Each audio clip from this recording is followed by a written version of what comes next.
everyone, my name is Nidhi Sharma. I welcome you all to the Judiciary by PW YouTube channel. Uttarakhand judiciary में आपको पता ही है कि general knowledge एक बहुत ही इंपॉर्टेंट पार्ट होता है आपके प्रिपरेशन में और आपके एग्जामिनेशन में। तो अगर मैं बात करूं जनरल नॉलेज की, तो जनरल नॉलेज में क्या क्या चीज़ें आती हैं। मेनली स्टैटिक की अगर हम बात करें तो स्टैटिक में इंटरनेशनल ऑर्गेनाइजेशन से रिलेटेड, इंटरनेशनल लॉ से रिलेटेड, कॉन्स्टिट्यूशन से रिलेटेड, ये सारे आपसे पूछे जाते हैं। ठीक है, तो आज के सेशन में जो हम कवर करने वाले हैं वो आपका सबसे इंपॉर्टेंट पार्ट कवर करने वाले हैं, दैट इज इंटरनेशनल ऑर्गेनाइजेशन की कौन से ऑर्गेनाइजेशन आपके प्रिपरेशन के लिए इंपॉर्टेंट है, और कुछ क्वेश्चंस भी देखेंगे हम कि जो आपसे पूछे जा सकते हैं। तो बिना किसी देरी के ये सेशन स्टार्ट करते हैं। सबसे पहली चीज, this is my Telegram ID. अगर आप मुझसे वहां पर नहीं जुड़े हैं तो इस सेशन के बाद जुड़ सकते हैं, ताकि आपका कोई भी डाउट हो, कोई भी क्वेरी हो, मैं वहां पर कनेक्ट कर लूंगी। ठीक है, चलो।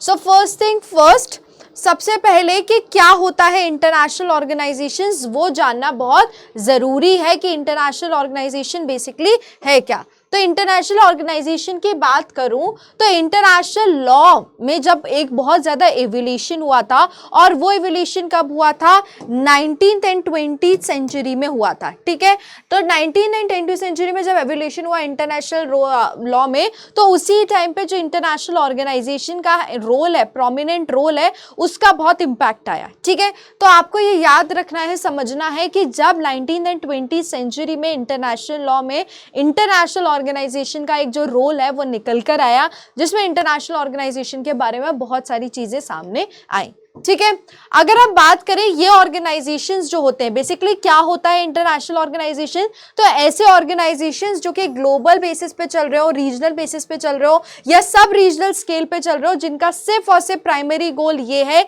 कि वो क्या करेंगे, well being of the people को क्या करेंगे, एडवांस करेंगे। ठीक है, तो ऐसे ऑर्गेनाइजेशन जो कि ग्लोबल स्केल पे हो, या रीजनल स्केल पे हो, या सब रीजनल स्केल पे हो, जिनका प्राइमरी फोकस क्या रहेगा, सिर्फ और सिर्फ जो लोग हैं, जो पीपल हैं, उनके वेल बीइंग को क्या करना, एडवांस करना। ठीक है, तो international organization is one of the important thing जब हम भी इंटरनेशनल लॉ की बात करते हैं, और इंटरनेशनल ऑर्गेनाइजेशन सारे लोगों के वेल बीइंग को क्या करता है, एडवांस करता है। 19th एंड 20th सेंचुरी में इंटरनेशनल ऑर्गेनाइजेशन का एक बहुत ही इंपॉर्टेंट रोल रहा है, ये चीज बहुत इंपॉर्टेंट हो जाती है।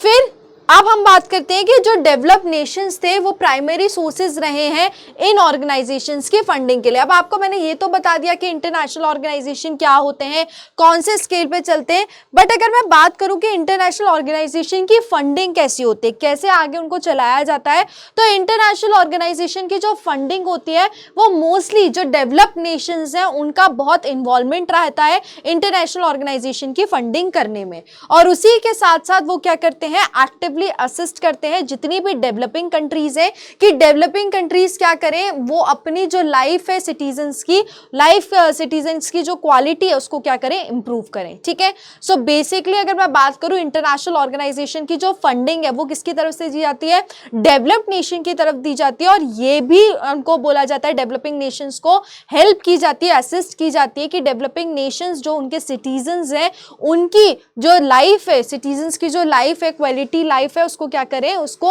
इंप्रूव करें, अच्छे से उसमें इनिशिएटिव लेके उसको एनहेंस करें। ठीक है, ये जो ऑर्गेनाइजेशन है ये इंगेज रहते हैं वाइड रेंज ऑफ एक्टिविटीज में अक्रॉस मल्टीपल डायमेंशन। ठीक है, मतलब ये ऑर्गेनाइजेशन ऐसा नहीं है कि सिर्फ एक ही एक्टिविटी में है, एक ही एक्टिविटी को कवर कर रहे हो, ये ऑर्गेनाइजेशन अलग अलग एक्टिविटी में, अलग अलग डायमेंशन में, अलग अलग डिवीजन में क्या है, पूरी तरीके से डिवाइडेड है। ओके, सो ये हमने देखा बेसिक ओवरव्यू किसका, इंटरनेशनल ऑर्गेनाइजेशन का।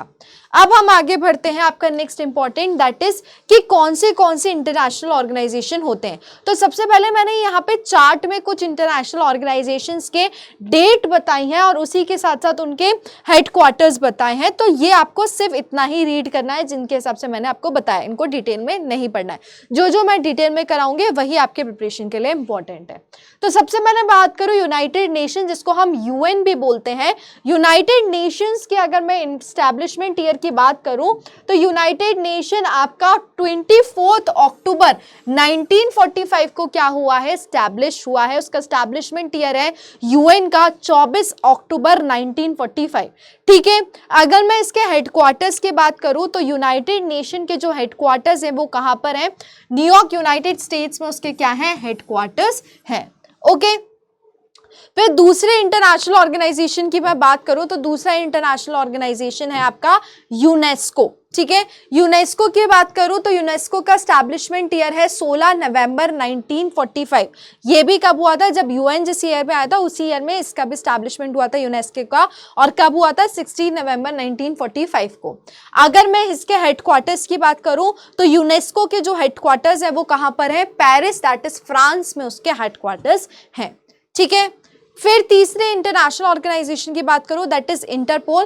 तो इंटरपोल का जो एस्टैब्लिशमेंट ईयर है वो 7 सितंबर 1923, मतलब ये किससे पहले आ गया था, यूएन और यूनेस्को से पहले इंटरपोल आ गया था 1923 में। कौन सी तारीख को, 7 सितंबर को। अगर मैं इंटरपोल के हेडक्वार्टर्स की बात करूं तो ये भी कहां पर है, लियोन फ्रांस में इसके हेडक्वार्टर है। ओके, फिर आता है हमारा IMF जो कि मॉनेटरी फंड जिसके हम बात करते हैं, तो उसका एस्टैब्लिशमेंट कब हुआ था, उसका एस्टैब्लिशमेंट भी जिस टाइम पे यूएन बना था, यूनेस्को हुआ था 1945, उसी टाइम पे IMF भी आया था। और IMF के जो एस्टैब्लिशमेंट डेट है, एस्टैब्लिशमेंट ईयर है दैट इज 27 दिसंबर 1945। और अगर IMF के हेडक्वार्टर्स की बात करें तो जो IMF है वो वॉशिंगटन DC US में क्या है, सिचुएटेड है। ठीक है, फिर हम आता है SCO, शंघाई कॉर्पोरेशन। तो SCO की बात करें तो 15 जून 2001 में बना था, 15 जून 2001 को इसका एस्टैब्लिशमेंट हुआ है। और इसके जो हेडक्वार्टर्स है वो कहां पर है, बीजिंग चाइना में इसके हेडक्वार्टर्स हैं। ठीक है, फिर हम बात करें बहुत important world health organization that is WHO। तो WHO को बनाया गया है 1948 में, कौन सी तारीख को, 7 अप्रैल 1948 को। यहाँ पर इसको बनाया गया है जो कि फूड डे से भी रिलेटेड होता है, यहाँ पे इसका इंप्रूवमेंट एस्टैब्लिशमेंट ईयर को कंसिडर करें तो। और इसके हेडक्वार्टर्स देखें तो इसके हेडक्वार्टर्स कहाँ पे, जेनेवा स्विट्जरलैंड में इसके हेडक्वार्टर्स हैं। फिर आता है WTO that is world trade organization. तो वर्ल्ड ट्रेड ऑर्गेनाइजेशन का जो एस्टैब्लिशमेंट ईयर है वो है 1995, और कौन सी तारीख को हुआ था, 1 जनवरी को एस्टैब्लिश हुआ था। और उसी के साथ साथ जो WTO के हेडक्वार्टर्स हैं वो कहां पर है, जेनेवा स्विट्जरलैंड में। ठीक है, फिर हम बात करते हैं नाटो की। तो नाटो का जो एस्टैब्लिशमेंट हुआ था वो 1949 में हुआ था, कौन सी तारीख को हुआ था, 4 अप्रैल 1949 को। और हेडक्वार्टर्स कहां पे इसके, वॉशिंगटन DC US में। ब्रिक्स की बात करें तो ब्रिक्स जो है वो 16 जून 2009 को एस्टैब्लिश हुआ था, और इसके हेडक्वार्टर्स कहां पर है, शंघाई में है। बिम्स्टेक की बात करें तो बिम्स्टेक 1997 में एस्टैब्लिश हुआ था, और इसके हेडक्वार्टर्स ढाका बांग्लादेश में है। ICJ international court of justice की बात करें तो इसका एस्टैब्लिशमेंट 26 जून 1945 को हुआ था, और इसके जो हेडक्वार्टर्स हैं वो सैन फ्रांसिस्को US में है, यूनाइटेड स्टेट में। सार्क की बात करें तो सार्क का एस्टैब्लिशमेंट डेट और ईयर है 8 दिसंबर 1980। इसका डेट मैं आपको अभी बता दूंगी। ठीक है, उसी के साथ इसका जो हेडक्वार्टर्स है किसका, सार्क का हेडक्वार्टर्स कहाँ पर है, सार्क का हेडक्वार्टर्स है आपका काठमांडू नेपाल में। ठीक है, जस्ट अ सेकेंड। तो जो सार्क है ना, सार्क 8 दिसंबर 1985 को हुआ है। ठीक है, और इसके जो हेडक्वार्टर्स है वो कहाँ पर है, इसके हेडक्वार्टर्स काठमांडू नेपाल में है। ठीक है, उसी के साथ बात करें European union that is EU। तो EU का एस्टैब्लिशमेंट हुआ है 1 नवंबर 1993 में, और इसके जो हेडक्वार्टर्स है वो ब्रुसेल्स एंड लक्जमबर्ग में है। ठीक है, अब हम बात करते हैं बेसिकली इंटरनेशनल ऑर्गेनाइजेशन की। तो इंटरनेशनल ऑर्गेनाइजेशन एग्जिस्टेंस में कैसे आए, इंटरनेशनल ऑर्गेनाइजेशन जो है वो एग्जिस्टेंस में जब आए जब नेगोशिएशन हुआ, अडॉप्शन हुआ ट्रीटीज का, जिन ट्रीटीज को सर्व किया जा रहा था एज अ चार्टर, और जो कि क्या कर रही थी, एंटिटीज को स्टैब्लिश कर रही थी। ठीक है, तो जब भी चार्टर का क्या हो रहा था, नेगोशिएशन हो रहा था, अडॉप्शन हो रहा था ट्रीटीज का जो कि चार्टर के थ्रू आए या तो स्टैब्लिश किए जा रहे थे एंटिटीज को, उसी टाइम पे इंटरनेशनल ऑर्गेनाइजेशन को एग्जिस्टेंस में लाया गया। ठीक है। ये जो ट्रीटीज है ये बेसिकली रिजल्ट है किसका, रेटिफिकेशन प्रोसेस, जिसमें इन्वॉल्व किया जाता है लॉफुल रिप्रेजेंटेटिव को। टिपिकली जो गवर्नमेंट्स है मल्टीपल स्टेट्स है जो कि क्या करती हैं, इंटरनेशनल लीगल स्टेटस को ऑपरेट करती हैं, उनसे रिलेटेड ये ट्रीटीज का काम था। और उसी बेसिस पे यहाँ पर ये देखते हुए इंटरनेशनल ऑर्गेनाइजेशन को क्या किया गया, एग्जिस्टेंस में लाया गया, क्योंकि ट्रीटीज में रेटिफिकेशन हो रहा, उसके साथ साथ नेगोशिएशन हो रहा, तो इसी वजह से इंटरनेशनल ऑर्गेनाइजेशन को पिक्चर में लाया गया। ठीक है। फिर हम बात करें 1935 में जो पिटमैन पी वॉटर थे, उनने क्या किया, इंटरनेशनल ऑर्गेनाइजेशन को बताया एक ऐसा एसोसिएशन या एक ऐसा यूनियन जो कि किसका है, नेशंस का है, जिसको क्रिएट किया गया है, एक्नॉलेज किया गया है, ताकि वो क्या कर सके, एक शेयर्ड ऑब्जेक्टिव परस्यू कर सके।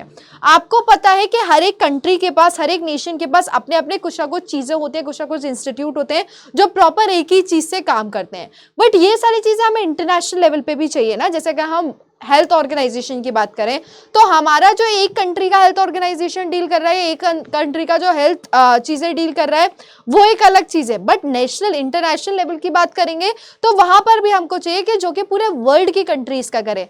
तो इसी को दिमाग में रख के, जैसे WHO हो गया, तो ये सब दिमाग में रख के ही इंटरनेशनल ऑर्गेनाइजेशन को लाया गया है कि ऐसे एसोसिएशन जो कि किसका है, यूनियंस का है, ऐसा एसोसिएशंस जो कि एसोसिएशन का है, जिनको बनाया गया है इस वजह से कि वो क्या कर सके, एक शेयर्ड ऑब्जेक्टिव को परस्यू कर सके। ठीक है। उसी के साथ पिटमैन पी वॉटर ने डिस्टिंग भी किया है बायलैटरल और मल्टीलेटरल ऑर्गेनाइजेशन में, कि बायलैटरल ऑर्गेनाइजेशन कौन से होते हैं और मल्टीलेटरल ऑर्गेनाइजेशन कौन से होते हैं। और उसी के साथ साथ कस्टमरी और वन साइड कन्वेंशनल ऑर्गेनाइजेशन को भी उन्होंने क्या किया है, डिस्टिंग्विश किया है। ठीक है। तो ये बेसिक एक छोटी सी चीज थी इंटरनेशनल ऑर्गेनाइजेशन के बारे में, क्योंकि हमारे एग्जाम में इंटरनेशनल ऑर्गेनाइजेशन का इंट्रो नहीं आएगा, बट हमें उसके बेसिक चीज पता होनी चाहिए थी, तो वो मैंने आपको बता दी। अब जो सबसे पहला हम देखने वाले हैं इंटरनेशनल ऑर्गेनाइजेशन, वो है आपका international labour organisation, that is ILO। ILO is one of the important in Uttarakhand judiciary, क्योंकि लेबर लॉ भी जब हम पढ़ते हैं तो उसमें भी ILO को बहुत इंपॉर्टेंट पार्ट होता है। ठीक है। So international labour organisation basically क्या है, कहां से स्टार्ट हुआ है, तो अगर इंटरनेशनल लेबर ऑर्गेनाइजेशन की बात करें तो उसको क्रिएट किया गया था एक ऐसी एंटिटी जो कि एफिलेट है किससे, लीग ऑफ नेशन से, और वो किसके थ्रू हुई, वर्ल्ड वॉर 1 के थ्रू ही। मतलब जब वर्ल्ड वॉर 1 हुआ था तो उसके बाद क्या हुआ, एक एंटिटी लीग ऑफ नेशन से रिलेटेड आई और उसी में इंटरनेशनल लेबर ऑर्गेनाइजेशन को क्या किया, इंट्रोड्यूस किया गया। ठीक है। So international labour organisation that is ILO को फॉर्मुलाइज किया गया था ट्रीटी ऑफ वर्साइल्स के थ्रू, कौन से में, 1999 में। ठीक है। तो आपके लिए ये इंपॉर्टेंट क्या है, आपके लिए ये इंपॉर्टेंट है कि यहाँ पर ILO को कौन सी ट्रीटी से किया गया है, तो ILO को जो किया गया है वो ट्रीटी वर्साइल से किया गया है। कौन से ईयर में किया गया है, 1919 में। ठीक है। तो ILO आपका 1919 में हुआ है, किसके थ्रू फॉर्मुलाइज हुआ है, ट्रीटी ऑफ वर्साइल्स के थ्रू फॉर्मुलाइज हुआ है। ओके। फिर हम आते हैं नेक्स्ट कि जो विजनरीज थी ILO को बनाने के लिए, और वो क्या हुई, वो ऑलरेडी सब्सटेंशियल प्रोग्रेस हुई कहाँ पर, सोशल फिलॉसफी में और एक्टिविज्म में, जब वो क्या हुआ था, ऑर्गेनाइजेशन का इंस्पेक्शन हुआ था उससे पहले। ठीक है।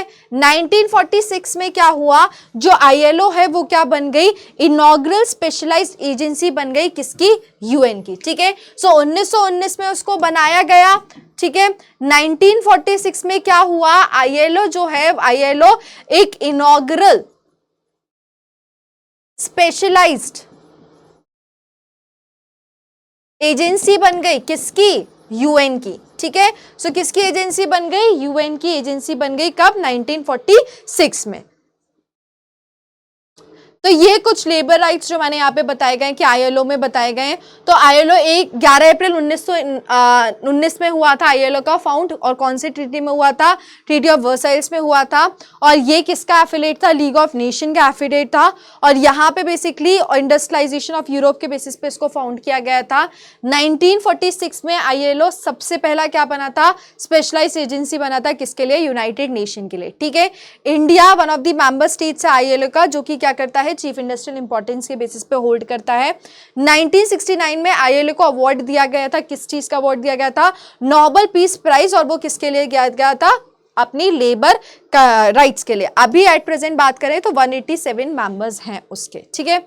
आईएलओ एक क्या करता है, पाइवटल रोल प्ले करता है लेबर और ह्यूमन राइट्स को एडवांस करने में, और पर्टिकुलरली जो ग्रेट डिप्रेशन 1930s के बाद हुए वर्कर राइट्स को सेव करते हुए, इसीलिए आईएलओ को फोकस में लाया गया, ठीक है।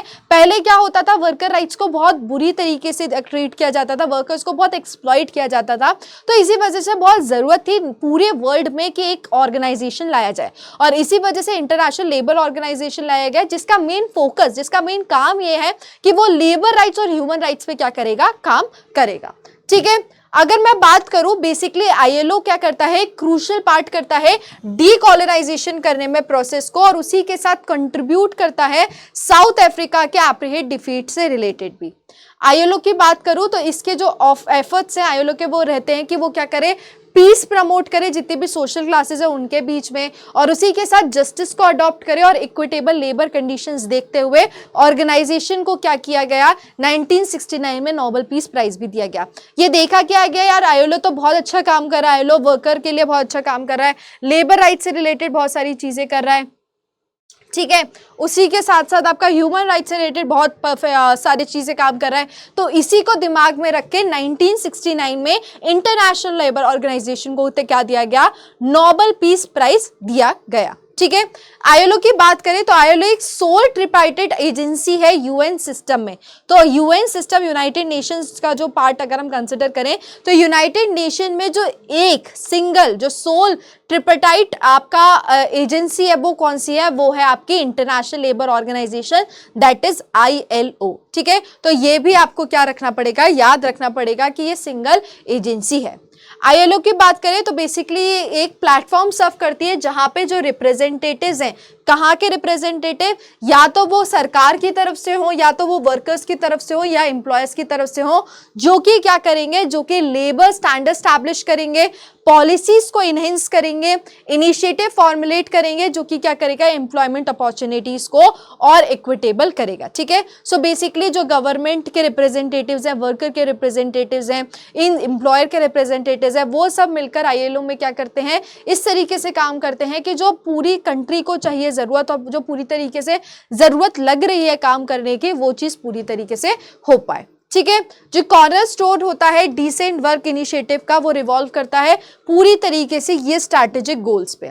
ये जो गोल्स होते हैं आईएलओ के जो काम करते हैं, वो क्या होता है, सबसे पहला होता है formulation and implementation of standards, fundamental principles and basic labour rights, ठीक है। तो सबसे पहला जो गोल है आईएलओ का वो ये है कि फॉर्मुलेट किया जाए और स्टैंडर्ड को इम्प्लीमेंट किया जाए, उसी के साथ साथ जो फंडामेंटल प्रिंसिपल्स है उनको उसके ऊपर काम किया जाए, और जो बेसिक लेबर राइट्स है उसके ऊपर भी इंटरनेशनल लेबर ऑर्गेनाइजेशन क्या करे, काम करे।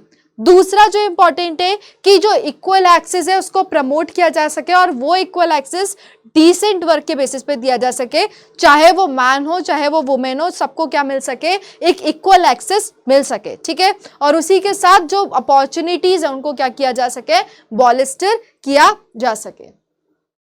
तीसरा जो गोल होता है आईएलओ का वो ये रहता है कि एक्सटेंशन किया जा सके और कॉम्प्रहेंसिव सोशल प्रोटेक्शन को इम्प्रूव किया जा सके सारे इंडिविजुअल्स के लिए, जितना भी सोशल प्रोटेक्शन है इंडिविजुअल्स के लिए उनको इम्प्रूव किया जा सके, एक्सटेंशन को इम्प्रूव किया जा सके, ये भी किसका, आईएलओ का गोल है, ठीक है। उसी के साथ साथ ट्राइपेटिज्म को रीइंफोर्स करना और सोशल डायलॉग को प्रमोट करना, ये भी एक बहुत इंपॉर्टेंट पार्ट है किसका, इंटरनेशनल लेबर ऑर्गेनाइजेशन का।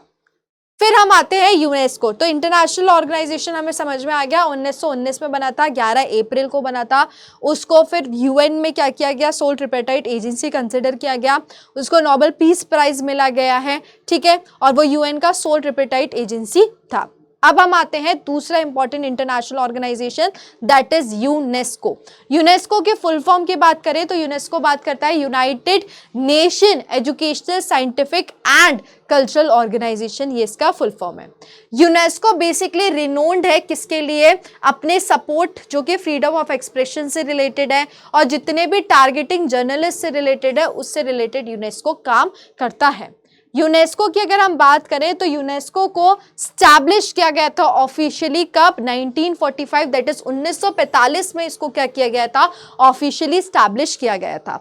और अगर हम यूनेस्को के रूट्स देखें कि यूनेस्को कहां से निकल के आया है, तो यूनेस्को जो है वो लीग ऑफ नेशन से क्या करा है, लीग ऑफ नेशन से निकल के आया है। ठीक है, तो 1945 में यूनेस्को को क्या किया गया, एस्टैब्लिश किया गया। और अगर हम इसके रूट्स की बात करें तो वो कहां से आई है, वो लीग ऑफ नेशन से आई है।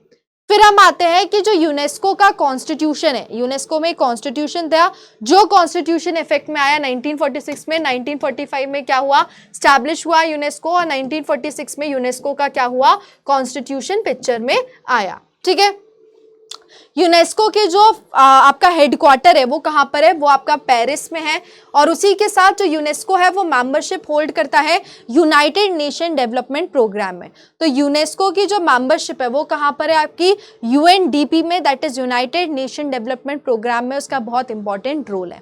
अगर एट प्रेजेंट की बात करें तो यूनेस्को में 193 मेंबर स्टेट्स हैं, जिसमें ये नोटिस किया जाता है कि जो यूएस है, इजराइल है, और उसी के साथ आपके ये सब क्या है, यूएन के पार्ट हैं, जिनने क्या किया है, जिनने यूनेस्को ज्वाइन नहीं किया। बट बाकी जो है इतने मेंबर्स जो मैंने आपको टोटल बताए 193, वो आपके टोटल मेंबर्स हैं किसमें, यूनेस्को में। ठीक है, बेसिकली यूनेस्को के जो लोगों ने ये नहीं किया था, उनका ये था कि वो डिसीजन विड्रॉ कर देंगे कि उनको वहां से नहीं रहना है, यूनेस्को में नहीं रहना, और उसके बाद उनको क्या कर दिया गया, विड्रॉ कर दिया गया। अगर मैं यूनेस्को के कल्चरल कन्वेंशंस की बात करूं तो ये कन्वेंशंस क्या करते हैं, प्रोटेक्शन और प्रिजर्वेशन नेचुरल और कल्चरल हेरिटेज को बहुत ज्यादा प्रोटेक्ट करते हैं। ठीक है, यूनेस्को के वर्ड से समझो कि उसमें क्लियरली कल्चरल एंड आपका सोशल एंड एजुकेशनल राइट्स की बात की गई है। तो जो वर्ल्ड में जो कल्चरल हेरिटेज है उसको प्रोटेक्ट करना, उसको डील करना, ये कहाँ से किस तरीके से ट्रीट किया जाएगा, ये इसका पूरा काम कौन करेगा, यूनेस्को करेगा। ठीक है, और अगर हम बात करें यूनेस्को के convention on the means of prohibiting and preventing the ill traffic of cultural property, ये भी क्या है, ये भी एक इंपॉर्टेंट पार्ट है यूनेस्को का। Convention for the protection of the world culture and natural heritage, ऐसा कन्वेंशन जो कि क्या कर रहा है, वर्ल्ड कल्चर और नेचुरल हेरिटेज को पूरी तरीके से प्रोटेक्ट कर रहा है, ये भी किसका पार्ट है, यूनेस्को के कल्चरल कन्वेंशन का पार्ट है। Convention on the protection of the under water cultural heritage 2001, जो अंडर वाटर कल्चरल हेरिटेज है उसका प्रिवेंशन करना, उस पर भी कन्वेंशन है। Universal declaration on cultural diversity 2001, convention for the safeguarding of the intangible cultural heritage 2003, convention of the protection and promotion of the diversity of cultural expression 2005। ये सारे जो हैं, ये सारे किसके अंडर आते हैं, जो यूनेस्को का कल्चरल कन्वेंशन है उनके अंडर काम करते हैं। ठीक है, तो यूनेस्को की बात करें तो यूनेस्को जो है आपका 1945 में बना, 1946 में उसका जो कॉन्स्टिट्यूशन है वो पिक्चर में आया। हेडक्वार्टर्स कहाँ पर है, पेरिस में हेडक्वार्टर्स हैं। यूनेस्को का मेन काम क्या है कि कल्चरल, एजुकेशनल और सोशल राइट्स जो पूरी तरीके से वर्ल्ड में हो रहे हैं उनके ऊपर फोकस करना। ठीक है, फिर नेक्स्ट जो इंटरनेशनल ऑर्गेनाइजेशन आता है हमारा, वो आता है इंटरपोल।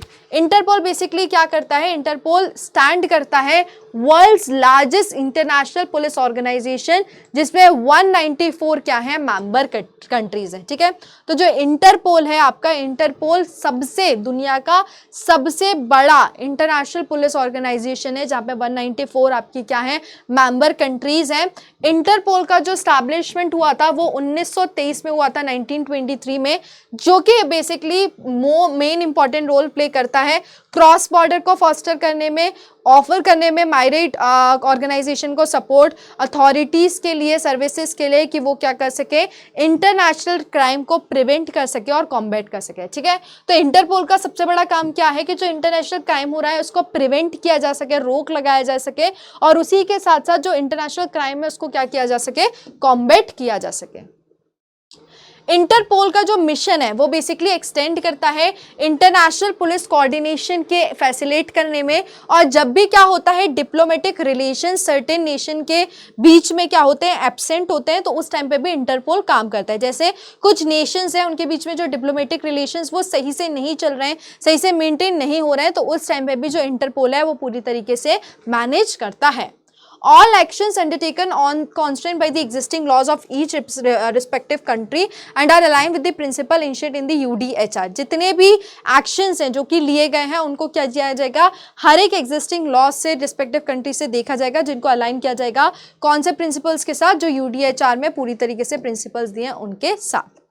ऑर्गेनाइजेशन के कॉन्स्टिट्यूशन की बात करें तो ऑर्गेनाइजेशन का कॉन्स्टिट्यूशन पूरी तरीके से बार करता है कोई भी पॉलिटिकल एक्टिविटीज में involvement, military involvement, religious involvement और रेशियल नेचर। ठीक है, तो ऑर्गेनाइजेशन का जो इंटरपोल का कॉन्स्टिट्यूशन है उसमें क्लियरली बोला गया है कि कोई भी तरीके की एक्टिविटी जो कि पॉलिटिकल हो, मिलिट्री हो, रिलीजियस हो या रेशियल नेचर की हो, उसमें इंटरपोल का इन्वॉल्वमेंट नहीं रहेगा। ये चीज क्लियरली उसके कॉन्स्टिट्यूशन में बोली गई है। तो ये बेसिक चीजें इंटरपोल के बारे में। इंटरपोल के कॉन्स्टिट्यूशन की बात करें तो इंटरपोल के कॉन्स्टिट्यूशन में ऑर्गेनाइजेशन में कुछ फॉलोइंग एडमिनिस्ट्रेटिव डिवीजन होने चाहिए। ठीक है, कौन से जनरल असेंबली होना चाहिए, जनरल सेक्रेटरीट होना चाहिए, एग्जीक्यूटिव कमेटी होना चाहिए, नेशनल सेंटर ब्यूरोज होना चाहिए।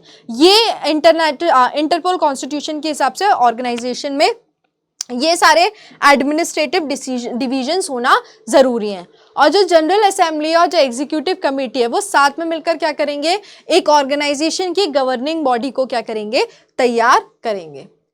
फिर हम आते हैं आईएमएफ। ठीक है, तो इंटरपोल क्या है, वर्ल्ड का सबसे बड़ा पुलिस ऑर्गेनाइजेशन है जिसमें पूरी तरीके से ये काम किया जाता है कि जो इंटरनेशनल क्राइम हो रहे हैं उनको प्रिवेंट किया जा सके, कॉम्बैट किया जा सके। और इंटरपोल का कॉन्स्टिट्यूशन क्लियरली बोलता है कि कोई भी मिलिट्री का हो या कोई पॉलिटिकल हो, रीजनल रिलीजन हो, इन सारी चीज़ों में उसका इन्वॉल्वमेंट नहीं रहेगा। नेक्स्ट इंपॉर्टेंट आपका इंटरनेशनल ऑर्गेनाइजेशन है, दैट इज आईएमएफ, जिसको हम इंटरनेशनल मॉनेटरी फंड बोलते हैं। अगर मैं आईएमएफ की बात करूं तो इंटरनेशनल ऑर्गेनाइजेशन में, जो कि आपके एग्जाम के पर्सपेक्टिव से देखें तो आईएमएफ एक बहुत इंपॉर्टेंट पार्ट है, एक इंपॉर्टेंट ऑर्गेनाइजेशन है।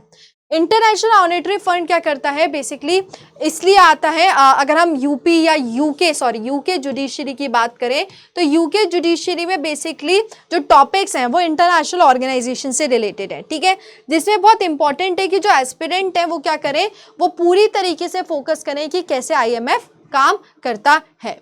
तो अगर मैं आईएमएफ की बात करूं तो आईएमएफ का काम क्या है, आईएमएफ बेसिकली मॉनेटरी से समझो कि बेसिकली किससे, मनी से रिलेटेड। ठीक है, तो जो आईएमएफ है वो इनिशियली कंसीव्ड किया गया था ब्रेटन वुड्स कॉन्फ्रेंस में, और कौन से ईयर में किया गया था, 1944 में। ठीक है, 1944 में ब्रेटन वुड कॉन्फ्रेंस में आईएमएफ को, इंटरनेशनल मॉनेटरी फंड को कंसीव किया गया था, जहां पे 45 गवर्नमेंट रिप्रेजेंटेटिव एक साथ इकट्ठे हुए थे और उनने एक फ्रेमवर्क तैयार किया था जो कि किससे रिलेटेड था, इकोनॉमिक कोलैबोरेशन इंटरनेशनल के पोस्ट वार से रिलेटेड था, और उसी टाइम पे आईएमएफ को बनाने का डिसाइड किया गया। आईएमएफ जो है इंटरनेशनल मॉनेटरी फंड, उसको फुली ऑपरेशनल किया गया है 27 दिसंबर 1945 को। ठीक है, 1945 27 दिसंबर में आईएमएफ को ऑफिशियली इंट्रोड्यूस किया गया है, जिसमें जब इंट्रोड्यूस हुए थे तब 29 मेंबर कंट्रीज थी जो कि इस ट्रीटी से पूरी तरीके से बाउंड थी।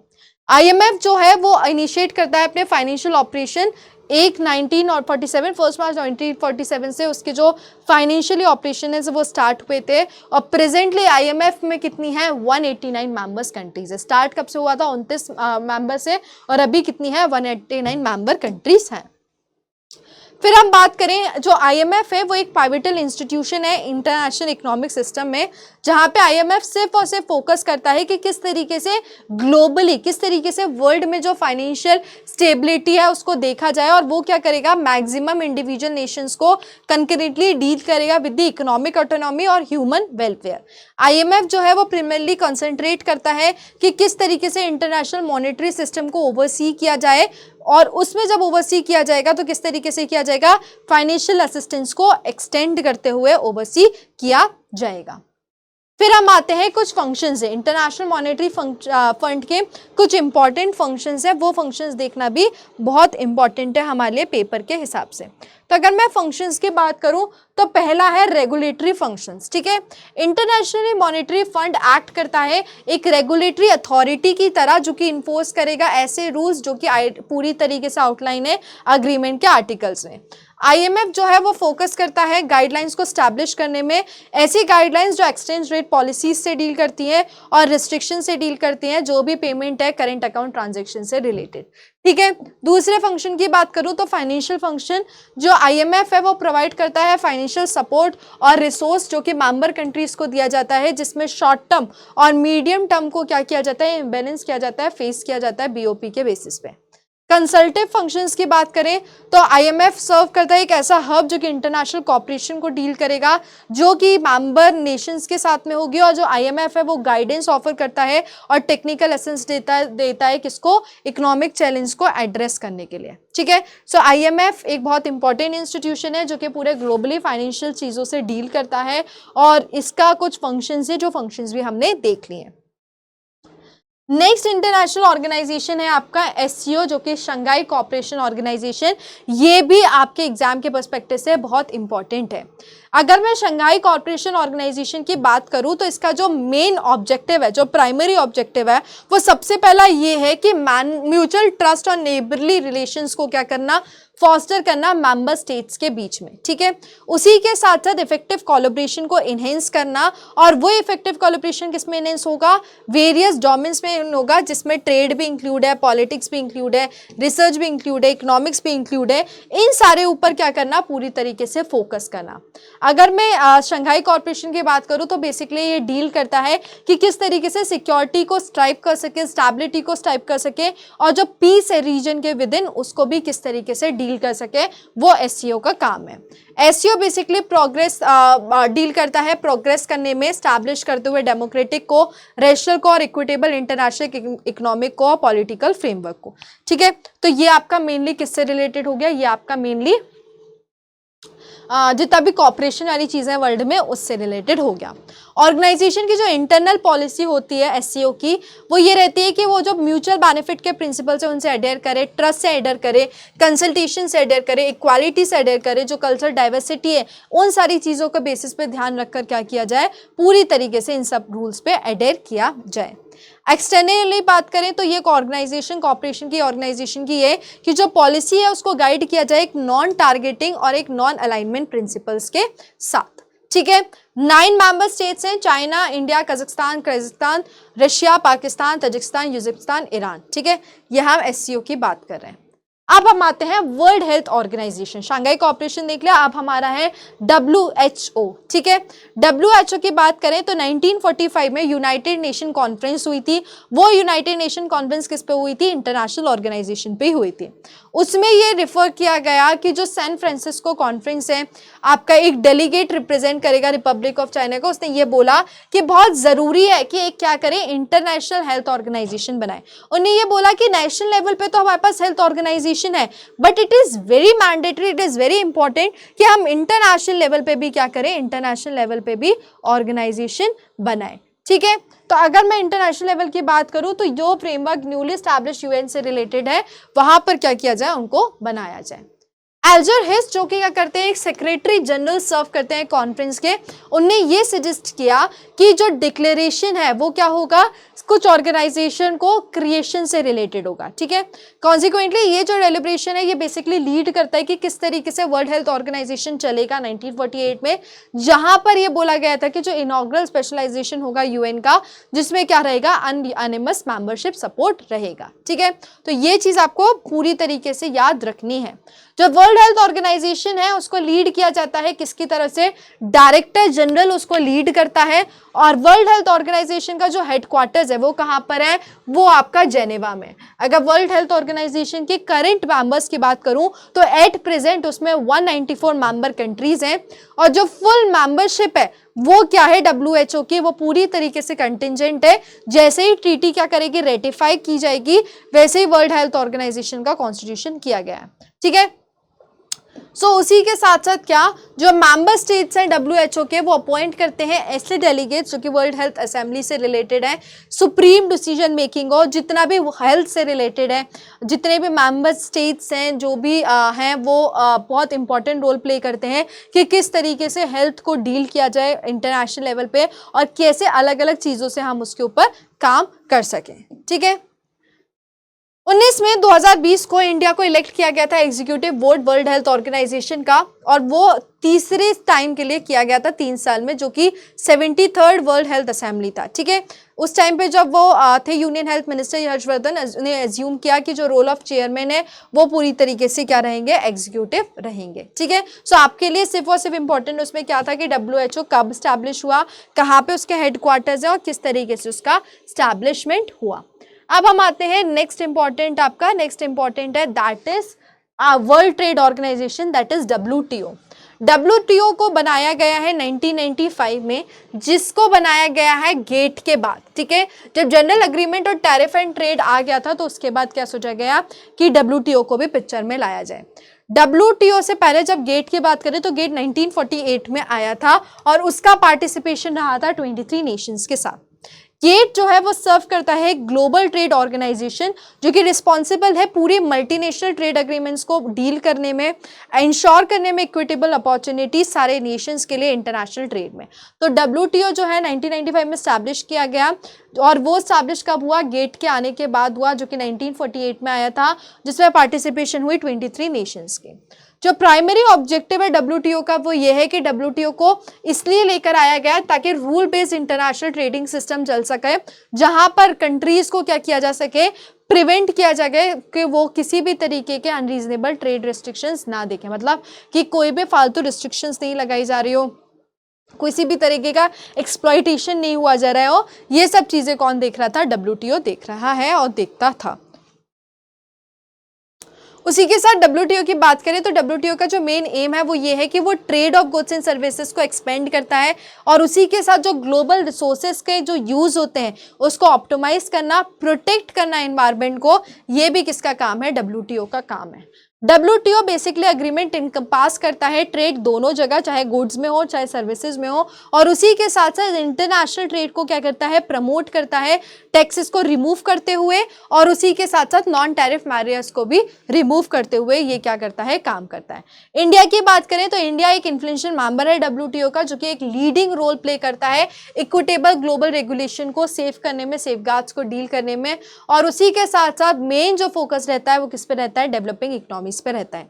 इंडिया ने WTO के कमिटमेंट्स ऑलरेडी क्या कर लिया है, डील कर लिया है, और बहुत ही इंपॉर्टेंट रोल प्ले करता है WTO में। ठीक है, तो world trade organization is one of the most important organization for your examination. ठीक है, फिर हम आते हैं नाटो डील करता है आपका नॉर्थ अटलांटिक ट्रीटी ऑर्गेनाइजेशन, जो कि जिसका फुल फॉर्म यही है, नॉर्थ अटलांटिक ट्रीटी ऑर्गेनाइजेशन। इसका जो मिलिट्री और पॉलिटिकल अलायंस है उसमें 28 मेंबर्स कंट्रीज क्या है, कंप्राइज करती हैं। ये जो ऑर्गेनाइजेशन है इसको स्टैब्लिश किया गया था ताकि जो फ्रीडम है और जो सिक्योरिटी है मेंबर नेशन के वो क्या रहे, सेफगार्ड रहे। और वो कहाँ पे सेफगार्ड रहे, मतलब पूरी तरीके से जो वर्ल्ड में हो रहा है और जो ये कंट्रीज हैं उनमें वो पूरी तरीके से प्रोटेक्ट रहे। इसके हेडक्वार्टर्स की बात करें तो इसके जो हेडक्वार्टर्स हैं वो बेल्जियम में है। नाटो को फाउंड किया गया था 1949 4 अप्रैल को, जिसमें यह बोला गया था कि जो कमिटमेंट था वो था क्या, कि डिफेंस को कलेक्टिवली डील किया जाए, कंसिडर करते करे कि कोई भी अटैक किया जा रहा है मेंबर नेशन पे, वो हर एक अटैक कंसिडर किया जाएगा सारे अलाइज पे। ठीक है, नाटो का जो मेन ऑब्जेक्टिव था प्रोटेक्ट करना, प्रिजर्वेशन करना, किसका, इंडिपेंडेंस का, मेंबर कंट्रीज का। और रिसेंट ईयर्स की बात करें तो नाटो ने क्या कर दिया, अपने मिशन को एक्सपेंड कर दिया है इवॉल्विंग थ्रेट्स के कारण। नाटो में अब इंक्लूड होता है सेफगार्ड करना मेंबर नेशन को साइबर अटैक से, टेररिज्म से और मास डिस्ट्रक्शन के वीपन से।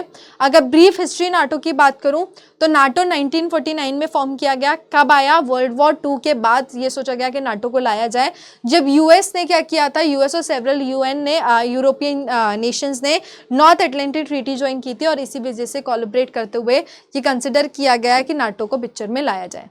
स्टार्टिंग में नाटो के 12 मेंबर्स थे 1949 में, जिसमें इंक्लूड किया जाता था Belgium, Denmark, Canada, France, Italy, Ireland, Netherland, Luxembourg, Norway, Portugal, UK and the US. और ग्रीस और टर्की ने क्या किया, 1952 में ज्वाइन किया, और उसके साथ वेस्ट जर्मनी ने भी ज्वाइन किया। स्पेन, फिर ये मेंबर्स बताए गए, ये आपके लिए इतना इंपॉर्टेंट नहीं है।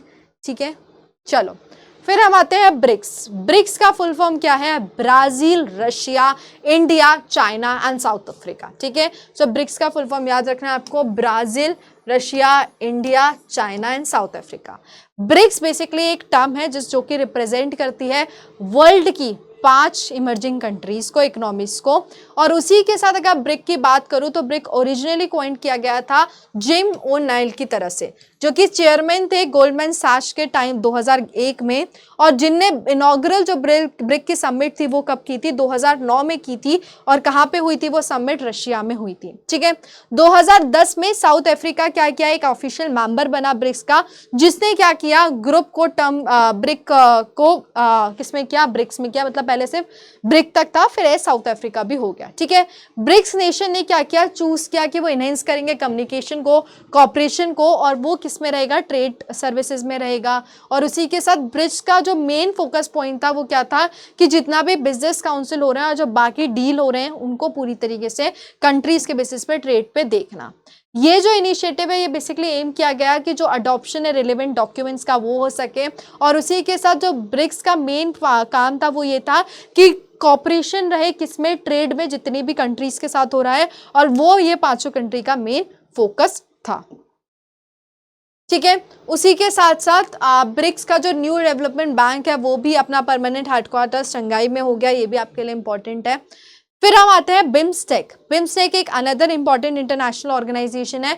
बिम्स्टेक एक रीजनल ऑर्गेनाइजेशन है जिसमें 7 मेंबर स्टेट्स को कंसिस्ट किया गया है। ये बेसिकली इंक्लूड करता है 5 कंट्रीज, कहाँ से, साउथ एशिया से, जिसमें आपकी है बांग्लादेश, भूटान, इंडिया, नेपाल एंड श्रीलंका। और उसी के साथ साउथ ईस्ट इंडिया से म्यांमार एंड थाईलैंड। ये जो सब रीजनल ऑर्गेनाइजेशन है इसको स्टैब्लिश किया गया था 1997 में, जिसमें साइन किया गया था बैंकॉक डिक्लेरेशन के साथ। बिम्स्टेक जो सेक्रेटरीट है उसके जो हेडक्वार्टर्स है वो कहाँ पर है, ढाका बांग्लादेश में है। और अगर मैं स्ट्रैटेजिक इंसेंटिव्स की बात करूं तो जो बिम्स्टेक कंट्रीज हैं उनने कंपेल किया है स्ट्रैटेजिक इंटरेस्ट से, जो कि एडवांस करेंगे बिम्स्टेक इनिशिएटिव को। इंस्टेंस की बात करूं तो बांग्लादेश व्यू करती है कि जो बिम्स्टेक है वो एक प्लेटफॉर्म है जो कि ग्लोबल स्टैंडिंग को इनहेंस करेगा एक स्मॉल नेशन के थ्रू, बे ऑफ बंगाल के थ्रू। और उसी के साथ श्रीलंका ने भी इसको भी क्या किया गया है, रिकॉग्नाइज किया है कि हाँ ये जो है बिम्स्टेक एक बहुत इंपॉर्टेंट प्ले रोल करेगा। म्यांमार एंड थाईलैंड की बात करें तो उनने अपना डीपर टाइज रखा है इंडिया और बिम्स्टेक के साथ, ताकि वो क्या कर सके, इंडिया की ग्रोइंग कंज्यूमर मार्केट पे भी फोकस कर सके, और जो चाइना का इन्फ्लुएंस है उससे रिलेटेड भी वो क्या कर सके, काम कर सके। ठीक है, इंडिया के सिग्निफिकेंस की बात करें कि बिम्स्टेक कैसे काम करता है, तो बिम्स्टेक सिर्फ और सिर्फ south and south east Asia के नहीं है, बल्कि वो क्या करता है, एक डाइवर्स लैंडस्केप देता है, किसमें, ग्रेट हिमालयस और बे ऑफ बंगाल के लिए। इंडिया ने परसीव किया था बिम्स्टेक को एक नेचुरल प्लेटफॉर्म जो कि क्या करेगा, फॉरेन पॉलिसी ऑब्जेक्टिव्स को प्रायोरिटाइज करेगा एक नेबरहुड फर्स्ट के साथ, और उसी के साथ ईस्ट एक्ट पे काम करेगा। जो इंपॉर्टेंस है बिम्स्टेक की वो ये है कि बिम्स्टेक एविडेंट हुआ है जब उसके सेवरल मेंबर कंट्रीज क्या हुए हैं, सपोर्ट किए इंडिया के सार्क को बॉयकट करने में, तब उसने क्या किया है, बहुत इंपॉर्टेंट रोल प्ले किया है। ठीक है, फिर हम आते हैं ICJ, international court of justice. ICJ भी बहुत इंपॉर्टेंट ऑर्गेनाइजेशन है आपके एग्जाम के हिसाब से। तो आईसीजे की बात करें तो आईसीजे एक सबसे इंपॉर्टेंट पार्ट है यूएन का, जो कि एक स्पेशल प्रिंसिपल ऑर्गन में से है यूएन के। और इसका आईसीजे का जो हेडक्वार्टर है वो कहाँ पर है, वो आपका नीदरलैंड्स हेग में है। ठीक है, जो कि आपका बहुत इंपॉर्टेंट पार्ट होता है किसका, यूएन का। प्रीमिनेंट जुडिशियल बॉडी की बात करें यूएन की, तो वो बेसिकली वर्ल्ड कोर्ट के नाम से होती है, और जिसको स्टैब्लिश किया गया था 1945 में, और उसके ऑपरेशन कब से स्टार्ट हुए थे, 1946 से। ठीक है, परमानेंट कोर्ट ऑफ जस्टिस 1922 से उसका इंपॉर्टेंस रहा है। आईसीजे ने कॉम्प्रिहेंसिव मेंबर्स, बेसिकली यहाँ पर क्या होता है, international court of justice, international जितने भी मैटर्स होते हैं वो जाते हैं। ठीक है, जो कोर मैंडेट है आईसीजे का वो ये है कि जो भी डिस्प्यूट्स उनके सामने आ रहे हैं पार्टीज के साथ इंटरनेशनल लॉ के बेसिस पे, उनको क्या करें, उनको डील करें और उस पर अपना क्या करें, एडवाइजरी ओपिनियन दें। जो भी यूएन एंटिटीज रेस कर रही हैं या कोई भी स्पेशलाइज एजेंसी रेस कर रही है उसके ऊपर अपनी एडवाइस देना। क्रूशली जो यूएन सेक्रेटरी काउंसिल है यूएनएस, वो बेसिकली होल्ड करती है कि किस तरीके से अथॉरिटी इन्फोर्स करेगी आईसीजे को, और किस तरीके से उसको यूएन चार्टर के हिसाब से काम करेगी। ठीक है, सो आईसीजे है वो बहुत इंपॉर्टेंट है, जिसकी ऑफिशियल लैंग्वेज इंग्लिश और फ्रांस है। यूरोपियन यूनियन भी एक बहुत इंपॉर्टेंट इंटरनेशनल ऑर्गेनाइजेशन है जिसको हम ईयू बोलते हैं। ईयू एक ऐसा ऑर्गेनाइजेशन है जिसमें यूरोपियन नेशन को कंप्राइज किया गया है, जिसमें स्टैब्लिश किया गया था 1993 में। इसका बेसिकली क्रिएशन किया गया था कि जो मैस्ट्रिक्ट ट्रीटी के फॉर्मुलेशन के बेसिस पे, जो कि 28 नेशन ने इन्फोर्स की थी, और ये जो है इसको बेसिकली बनाया गया था कि ताकि कुछ यूनाइटेड नेशंस ईयू से रिलेटेड जो ने भी काम है वो देखे जाएं। ठीक है, ये 3 ट्रीटी में बहुत अमेंडमेंट हुआ है ईयू के through, that is treaty of Amsterdam, treaty of Nice and treaty of Lisbon. European Union का जो मेन एम है वो है क्या, पॉलिटिकल कोऑपरेशन को प्रमोट करना, इकोनॉमिक इंटीग्रेशन को इंट्रोड्यूस करना सिंगल करेंसी के थ्रू, स्टैब्लिश करना एक यूनिफाइड सिक्योरिटी और एक फॉरेन पॉलिसी को, कॉमन सिटीजनशिप राइट्स को इंश्योर करना, कोऑपरेशन एरियाज में क्या करना, स्ट्रेंथन करना with the aim migration and asylum. ठीक है, उसी के साथ साथ पीस कीपिंग में क्या करना, रिकॉग्निशन देना ईयू के साथ, जो कि नोबेल प्राइज आपका ऑनर्ड हुआ था 2012 में। उसी के साथ साथ वर्ल्ड वॉर 2 के बाद यूरोपियन लीडर्स को लगा कि किस तरीके से ईयू पे काम करना है, किस तरीके से यूरोपियन यूनियन को डील करना है, तो इसी वजह से ईयू का क्या हुआ, एस्टैब्लिशमेंट हुआ। ठीक है, तो ये कुछ ईयू के इंपॉर्टेंट यूनियंस भी हैं, जो कि हैं आपके European coal and steel community and European economic community, जो कि ट्रीटी ऑफ रोम 1957 की है। 6 मेंबर्स ओरिजिनली थे, कौन से, France, Italy, Netherlands, Belgium, West Germany and Luxembourg, ये क्या थे, ओरिजिनल मेंबर्स थे किसके, ईयू के। ठीक है, फिर हम आते हैं SAARC, another important international organization. SAARC जो है उसको स्टैब्लिश किया गया है 7 स्टेट्स ने, 7 कंट्रीज ने, और वो कब किया गया था, 1985 में किया था। 2005 में अफगानिस्तान ने अपना एक्सप्रेस किया कि उसको भी सार्क ज्वाइन करना है, और उसने क्या किया, बाद में क्या हुई, उसके एप्लीकेशन एक्सेप्ट हुई, और उसी के साथ सार्क में अफगानिस्तान भी 2005 में मेंबर बन गया। ये जो ऑर्गेनाइजेशन है इसने बेसिकली इंसेप्शन लिया ढाका में, कब, 1985 में, और इसके जो सेक्रेटरीट है, हेडक्वार्टर है, वो कहाँ पर है, काठमांडू, नेपाल में है। ठीक है, एडिशनली जो पोटेंशियल फ्यूचर मेंबर्स थे सार्क के, वो थे रशिया, टर्की, और जिनने अपनी क्या की थी, मेंबरशिप्स सबमिट की थी।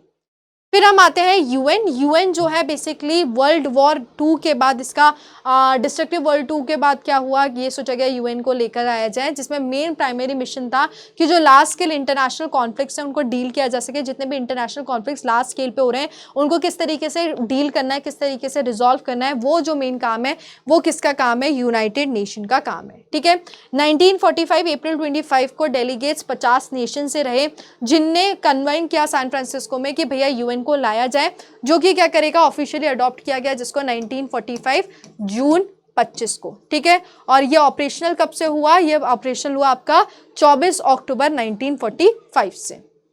यूएन के फंक्शन की बात करूं तो यूएन जो है वो बहुत सारे फंक्शंस ऑब्जेक्टिव्स देता है, जिसमें क्या होता है आपका इंटरनेशनल पीस और सिक्योरिटी को मेंटेन करना, ह्यूमन राइट्स को सेव करना, ह्यूमैनिटेरियन असिस्टेंस को प्रोवाइड करना, सस्टेनेबल डेवलपमेंट को फोस्टर करना, और इंटरनेशनल लॉ के प्रिंसिपल्स को अपहोल्ड करना। ठीक है, उसी के साथ साथ इसका जो मेंबरशिप है वो एक्सपेंड हुई है 193 2011 में, उसके बाद भी कुछ एडिशंस हुए हैं। ठीक है, यूएन के स्ट्रक्चर की बात करूँ तो यूएन में क्या क्या होता है, जनरल असेंबली होता है, यूनाइटेड नेशन सिक्योरिटी काउंसिल होता है, इकोनॉमिक एंड सोशल काउंसिल होता है, आईसीजे होता है, और यूएन सेक्रेटरी होता है। ठीक है, तो आईसीजे भी जो 6 ऑर्गन्स है उसका पार्ट है यूएन का। ओके, बेसिकली ये जो इसके जो आर्टिकल्स हैं, एक्टिविटीज़ हैं, वो 1994 से इसकी सीज की गई थी, जब क्या हुआ था, last UN trust treaty territory consider किया गया था। ठीक है, तो ये सारे इंटरनेशनल ऑर्गेनाइजेशन आपके एग्जाम के लिए इंपॉर्टेंट है, इनको इतना डिटेल में नहीं पढ़ना, आपको सिर्फ नाम याद रखना है, ईयर याद करना है, हेडक्वार्टर याद करना है, और उनका जो मेन ऑब्जेक्टिव है, मेन काम है, वो याद करना है, दैट्स इट। आपसे कोई नहीं पूछ रहा कि कौन सा मेंबर कब ज्वाइन किया था, कौन सा मेंबर कब ज्वाइन किया था, नहीं, आपको बेसिक चीज़ें याद रखनी है। ठीक है, चलो, अगर मैंने यहाँ पे 1-2 क्वेश्चन भी दिए, जैसे कौन सा इसमें से यूएनओ से एसोसिएट नहीं है, ILO, WHO, Asian, all of the above, तो करेक्ट आंसर क्या होगा, ऑप्शन सी, जो एशियन है वो आपका क्या है, इससे अटैच नहीं है। ठीक है, so option C is the correct answer. जो चेयरमैनशिप है प्रेसिडेंसी की यूएन सिक्योरिटी काउंसिल की, काउंसिल मेंबर्स में रोटेट होती है, ये मैंने आपको बताया नहीं है, लेकिन ये कहीं ना कहीं क्वेश्चन पूछा जा सकता है, बस बेसिक मेंबरशिप वगैरह देख लेना। ठीक है, तो ये कब रोटेट होती है, ये आपकी हर मंथ रोटेट होती है, तो करेक्ट आंसर क्या होगा, ऑप्शन डी। कौन सा इसमें से चीफ ऑर्गन नहीं है यूएनओ का? अभी हमने देखा है international labour organisation, security council, international court of justice और general assembly. So correct answer होगा आपका ऑप्शन ए, आईएलओ क्या है, प्राइम ऑर्गन नहीं है किसका, यूएनओ का। ठीक है, जो परमानेंट सेक्रेटरीट है जो कोऑर्डिनेट करेगा सार्क प्रोग्राम का, वो कहाँ पे लोकेटेड है? ढाका में, न्यू दिल्ली में, कोलंबो में और काठमांडू में। तो करेक्ट आंसर होगा ऑप्शन डी, हमने पढ़ा है ऑलरेडी, दैट इज काठमांडू। ठीक है, जो यूएन कॉन्फ्रेंस और ट्रेड एंड डेवलपमेंट है लोकेटेड कौन से प्लेसेस में? ठीक है, तो वो ये आपको मैंने एक एडिशनल क्वेश्चन बताया, दैट इज वो कहाँ पर है? जेनेवा में लोकेटेड है, that is option A is the correct answer. UNCTAD कहाँ पर लोकेटेड है? बेसिकली आपसे क्वेश्चन यही पूछे जाएंगे कि कहाँ पर किसका हेडक्वार्टर्स है।